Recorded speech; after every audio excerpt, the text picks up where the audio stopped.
February of 2019, one of the most terrifying Paris Catacombs exploration videos was uploaded to YouTube by Explomo. The footage followed a small group of explorers as they illegally descended into the vast, bone-lined tunnels beneath the streets of Paris. They entered completely on their own, guided only by their own research and makeshift markings, with no professional guide showing them the way. At first, their exploration surprisingly went smoothly. They moved cautiously but confidently, fascinated by the eerie passages, scattered skulls, and the sheer scale of the hidden tunnel system beneath the city. As they pushed further into one of the deeper sections, the tunnels grew quieter and more claustrophobic, and they became increasingly worried about getting lost down there. However, the situation soon took a very sinister turn when they started to hear voices echoing through the darkness.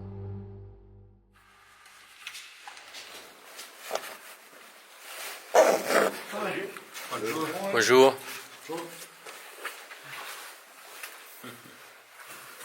Non, c'est moi cet explode avec la GoPro. Speak English? No. A little. Your English tourist? No, they're from Germany, we're from the Netherlands. Urban explorers. Urban exploring. And you are from Paris? Yes. Also exploring or photograph? Exploring. Just exploring. Catacombs or? Not photos. Come on, Marvin. Although this brief interaction appeared to be pretty harmless, and the individuals even seemed friendly, the explorers couldn't shake the feeling that something was off, making the whole encounter feel extremely suspicious and out of the ordinary. As they stood there, still trying to make sense of who these people were, a harsh smell cut through the tunnel, a sharp chemical odor that burned their throats and stung their eyes. In that moment, it became unmistakably clear that the individuals had just sprayed a toxic gas into the confined space, turning what seemed like a simple encounter into a dangerous, life-threatening situation. Het riecht niet koers. Het riecht niet koers. Het riecht niet koers dort, we müssen die winnen. Het riecht niet koers, das Gas. Das Gas, we müssen gehen. They were from Paris and they sprayed this gas in the room and it smelled like this gas, and if you inhalate it too much you don't get any oxygen anymore. So we have to be careful, we have to go out right now, it's not safe. We have done much of explorers, but not as crazy as this one. Finally the outside, man. I smell the fresh air again. It's nothing better I can wish in life right now. I'm blessed.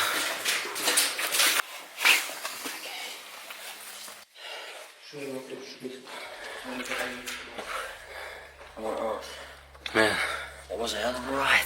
fucking made it, man. I think I've once heard that they call the catacombs in Paris hell underneath earth, and yeah, now I definitely know why, man. Dark place. But I think that Such a dark place. I think these people were definitely trying to do something because they didn't look. No, man, they didn't look kind. I think it's a good point to stop the video, man. Yeah, man, definitely.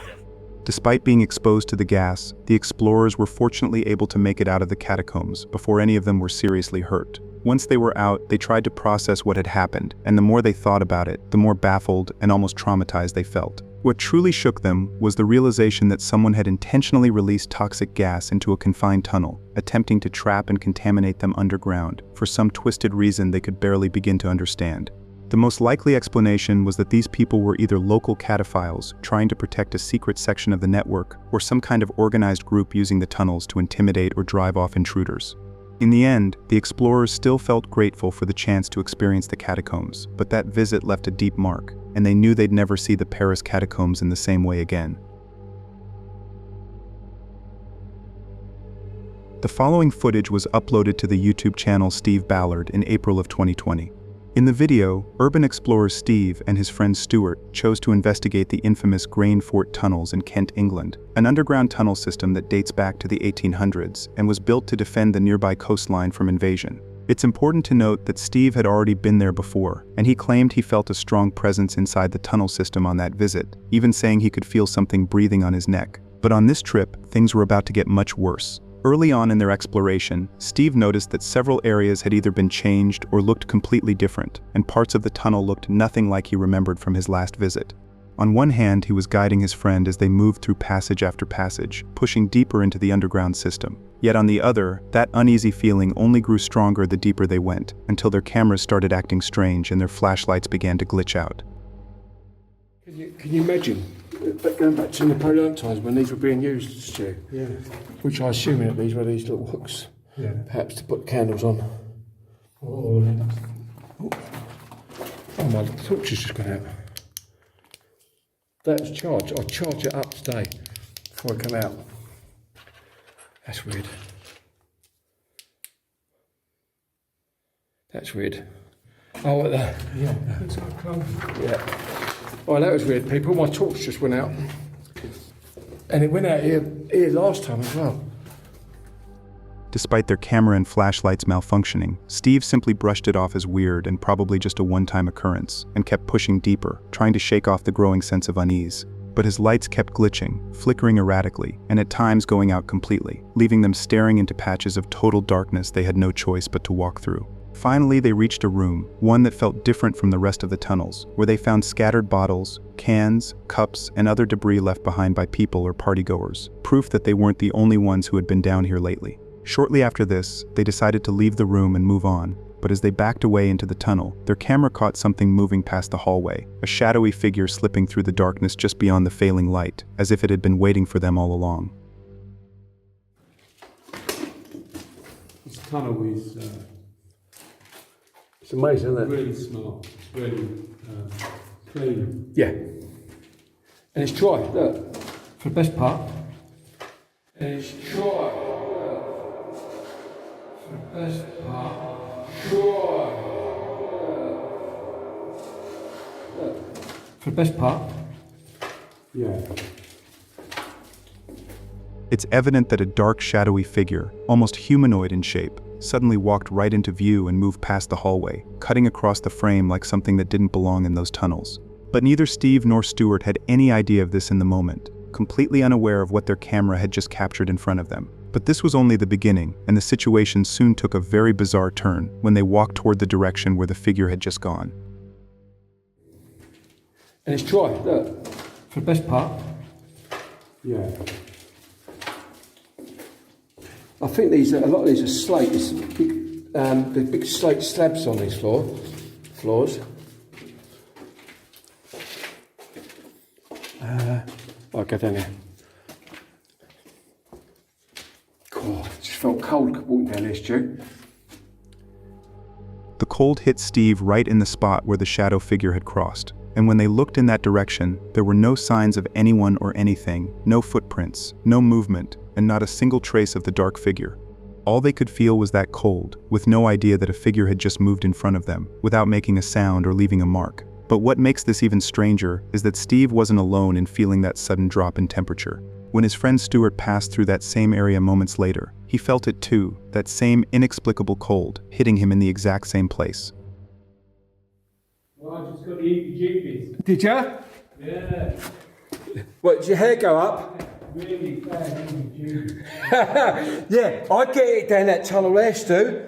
I always get it down there. I've got cold as well. I've got Goosebumps. yeah, it's freezing. Yeah, that's why I always get it, right there where you are, at the end of that tunnel there. I've got it now. Oh, my hair's gone right on end. Yeah, same. Oh, look at my hair. You can see my hair on my legs. It's just all gone up. I've gone all goosebumpy. I can see Like a mist. it's like a mist up my brain. Yeah. It's too far away. It's freezing. I've got the creeps really bad. I go down there on my own. That done me. Look at Yeah. my legs. Yeah, I've got all the hair standing up on the back of my head. Yeah. It's like, wow, I never expected that. Yeah, I get never it. expected that. The atmosphere in the tunnels had shifted into something far more unsettling, and the fact that the sudden drop in temperature hit them in the exact spot the shadowy figure had walked through was extremely bizarre, almost like stepping into a frozen trace of whatever that figure had left behind. But neither of them could make sense of it in the moment, at least not until they finally reviewed the footage and pieced the whole strange occurrence together. When they watched the playback, they saw the shadowy figure walking across the hallway and finally began to piece together what they had really witnessed down there, as it all pointed to something sinister, as if that tunnel system was truly haunted. In the end, it's hard to definitively conclude whether this was a paranormal event or not, but to them, the cold spots, the flickering lights, and the shadow weren't just random coincidences. They felt like something far more than a trick of the mind, as if they were proof that whatever lingers in the Grain Fort tunnels isn't just old brick and dust, but something far stranger and more mysterious than they'd ever expected. The following footage was originally uploaded to the channel Alex Bugs Morentes in October of 2024.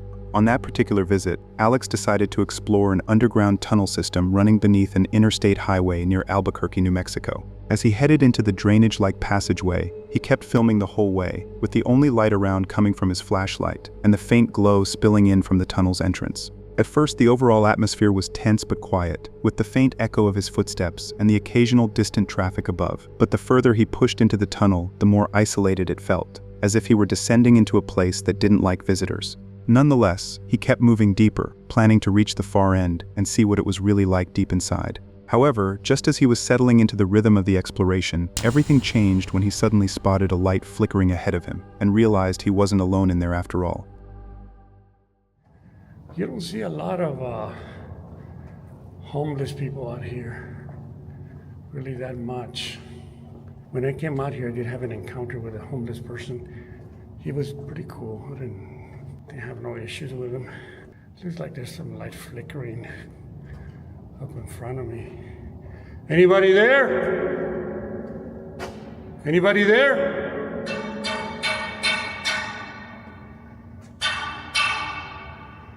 Hey, I'm just passing through, man.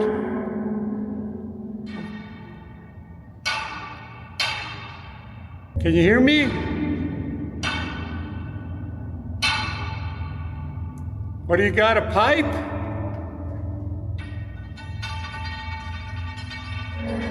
I'm just exploring this tunnel. I'm coming up, okay?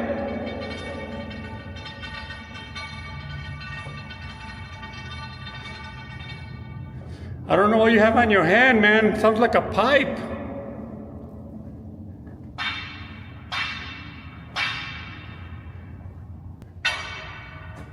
Okay, I don't see you, man. You're out there somewhere, huh? I saw your light. You have a light, bro. You want some water? I got some water.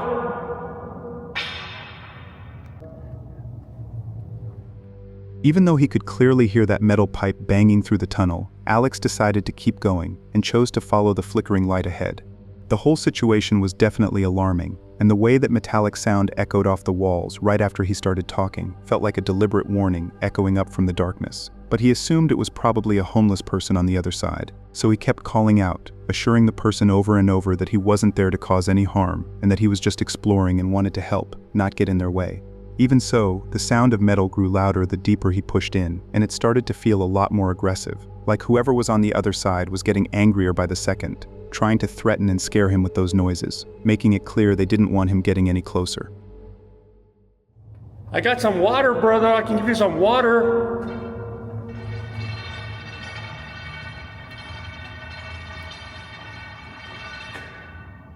Okay, there's somebody out there. Looks like that person has some sort of a pipe or something metal. Hey, brother, I don't mean you no harm, man. I'm just exploring the tunnel, okay? That's all. Do you want me to turn around?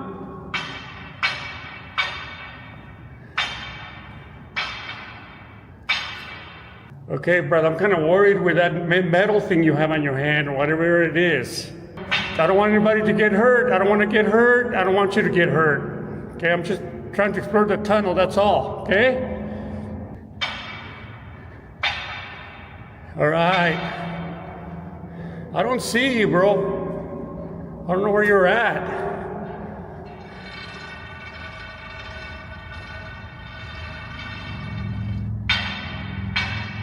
Okay. Shit. Kind of worried a little bit. I don't know if he's trying to warn me or he's not talking. Fuck. I don't know how far, I can't remember how far this sucker goes. At all. I don't see him out there, man, but I can hear him. Says he's banging something on the floor. By this point, it was clear that the person didn't want to be seen at all. No matter how many times Alex called out, he never heard a single word, just the sound of metal banging echoing through the tunnel. And that silence, mixed with the constant clanging, made the whole situation feel a lot more sinister, especially in a passage so deep and isolated. But regardless of all that, Alex kept pushing forward, repeating the same words over and over, trying his best to calm things down and de-escalate what was clearly becoming a dangerous encounter. If I feel like it's not safe, I'll definitely turn away. Hey, brother! I just want to explore the tunnel. I just want to pass through, okay? I just want to pass through. That's all. I mean you no harm. Man, if you're trying to scare me, you're doing a good job. Okay. Looks like we're coming to the end. Shit. Okay. I'm gonna turn around here, okay? Okay, brother, I'm just checking out the tunnel, okay? That's all. I don't know where he's at. I haven't seen him, really. I know there's someone there, but I haven't really seen anybody. I don't know if he's around the corner or what. So I'm just gonna stop here and try to pan out. Okay, hold on here. I'm gonna see if he's around the corner, man. I don't know. Let me see. Maybe adjust my light a little more. Okay. Okay. Oh shit, nobody there. He must have gone through the hole. Through one of these. Heat. Okay.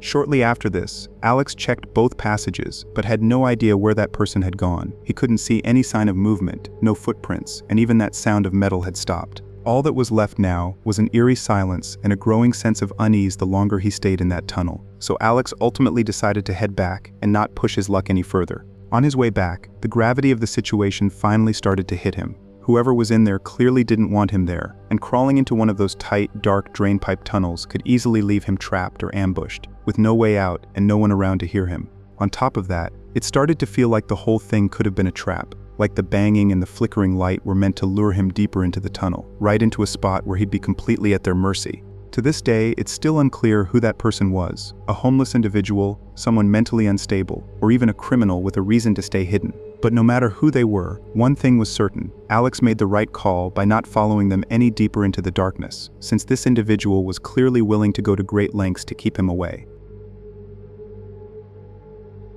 The following footage was uploaded to the channel Haunted Down Under in August of 2019.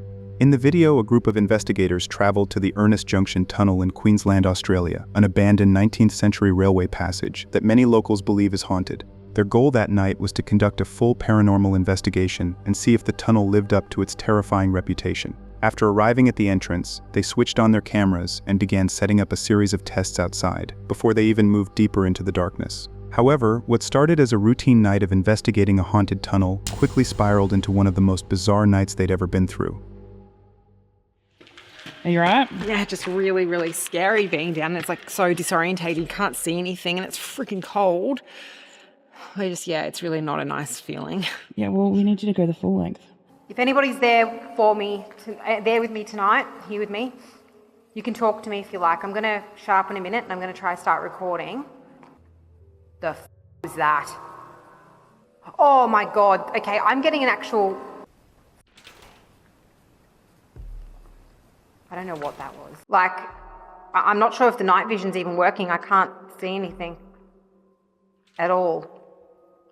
And I'm just like, no! Torch. That was loud as f.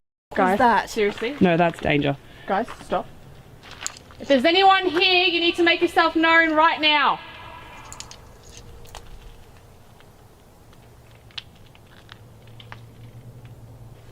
Did you f***ing hear that? Yes, I did. People know we're fucking here.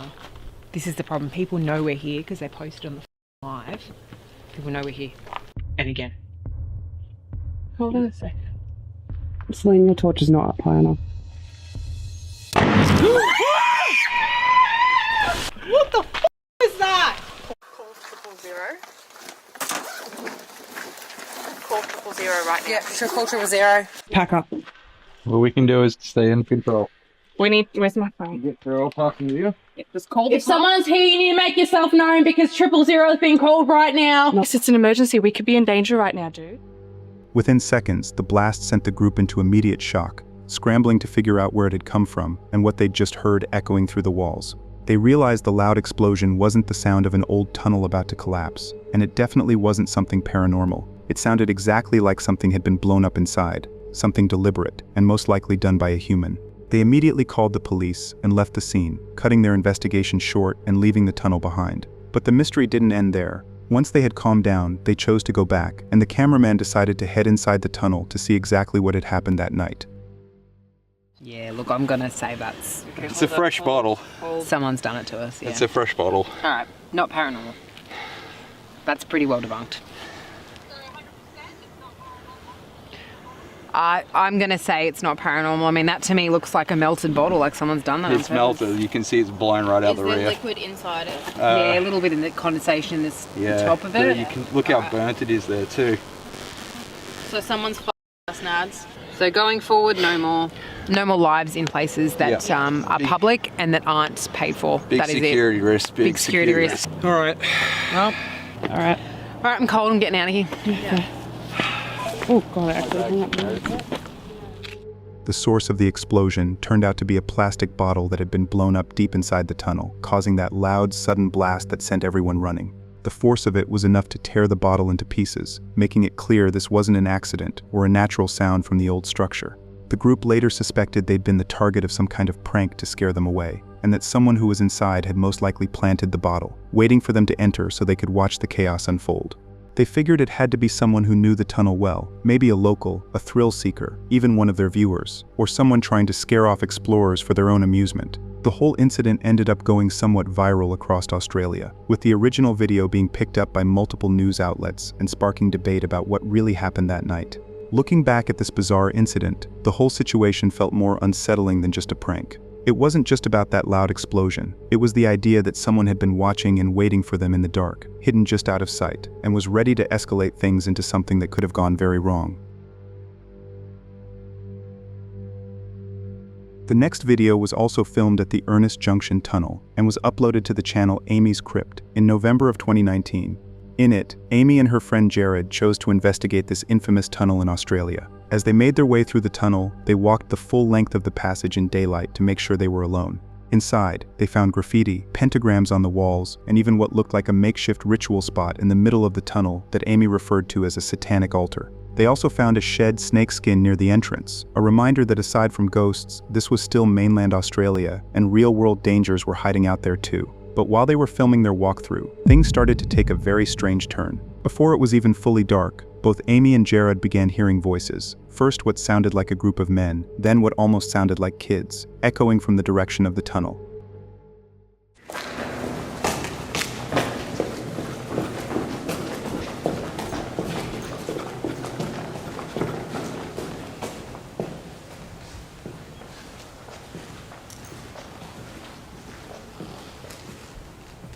Did you hear that? I didn't hear it. Alright, so we were just down this end here taking some photos. I heard a voice down the end of it sounded like there was someone in the tunnel. So I ran down here because I freaked out a little bit. I left all of my gear at the end here. So we haven't even started investigating. It's not even dark yet, and I swear there's weird things going on. Imagine me get up there and all my stuff is gone. When they reached the end of the tunnel, they didn't find anyone there, and the voices they had heard moments before didn't seem to make sense at all. At first, they tried to rationalize it. Maybe it was just a group of local kids they hadn't actually seen, or some harmless echo from the nearby road playing tricks on them. Not long after this, it got dark, and they decided to do a full walkthrough of the tunnel at night to see if it was really as haunted as people say. However, as they moved back toward the entrance, that's when they heard the noises again, as if whatever they'd heard in daylight was finally coming out to meet them. What it is, so the first thing that I want to do is just walk through the tunnel and check that there's no one in there, like, just to make sure that we are alone. I mean, I swear I just heard footsteps. There are things falling from... Alright, there's like something up there because there's all dirt falling down the side of this hill. I don't know what the heck is going on. What was that? That was in the tunnel. I thought it was coming from just down here. Shh. Hello? Did you hear that? Yeah, there's movement at the other end of the tunnel.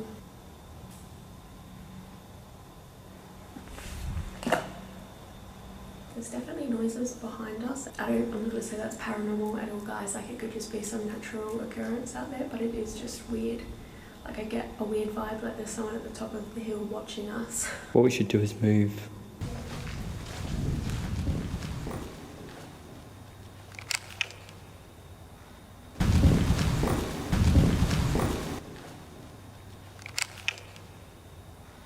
I don't know if it's the echoes or what. I'm trying to keep my voice low because it echoes like crazy. Shortly after this, they reached the spot where there was a pentagram symbol on the floor, and given that they had heard noises in the tunnel just moments earlier, they chose to call out and try some paranormal tests. But no matter how many times they called out, they didn't hear anything, and there was almost nothing picked up on their mic or their ghost hunting equipment. However, just as they were considering moving to a different spot, everything changed when they heard loud noises from the tunnel. Guys, I know I said earlier, like, I'm skeptical.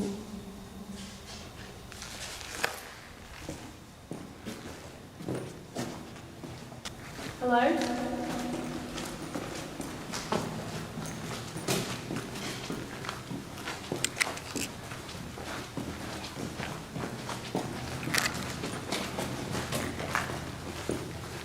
Is there someone down here? I don't know. Okay. There's definitely some noises coming from down here. That was really loud. I hope that you could hear that on the camera microphone. Is this big stick here before? I don't remember. Is there someone out here? Seriously, don't be messing. Alright, I'm gonna cut this ghost tube session. Yeah, we were way too distracted for that. Okay guys, I apologise because I've been honestly frazzled since we got down here. It's really weird, but we did try. I'm just going to ignore that and keep going because I don't know what it is. We're just going to go all the way through to the end of the tunnel no matter what happens because we just tried to do it.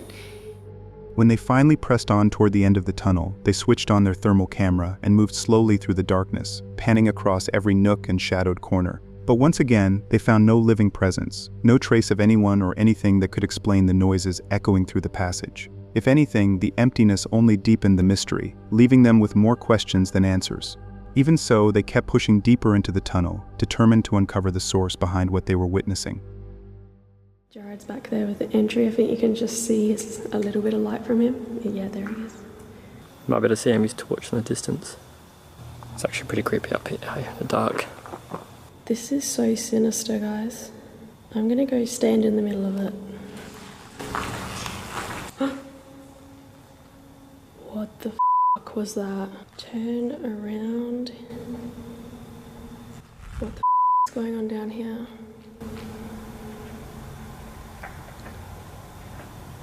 Jared? Are you okay? Okay.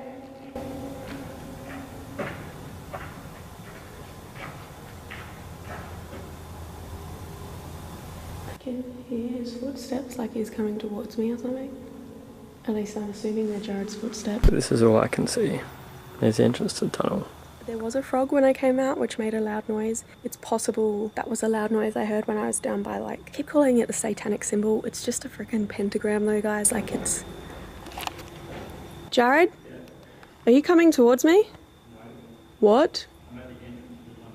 Are you really? I'm at the entrance of the tunnel. Are you in the tunnel? I'm like in the very entrance, like the mouth of the tunnel. Guys, I'm going to put my torch on. Maybe it's just sound carrying. It sounded like it was just inside the tunnel. And I actually thought Jared was running out. And he hasn't. He's still at the other end. By this point, both Amy and Jared were completely baffled by what they were experiencing down there, and the constant noises were only adding to their unease. They eventually ran a few more paranormal tests and picked up strange fluctuations on their equipment, but nothing solid enough to say for certain whether the infamous Ernest Junction tunnel was truly haunted.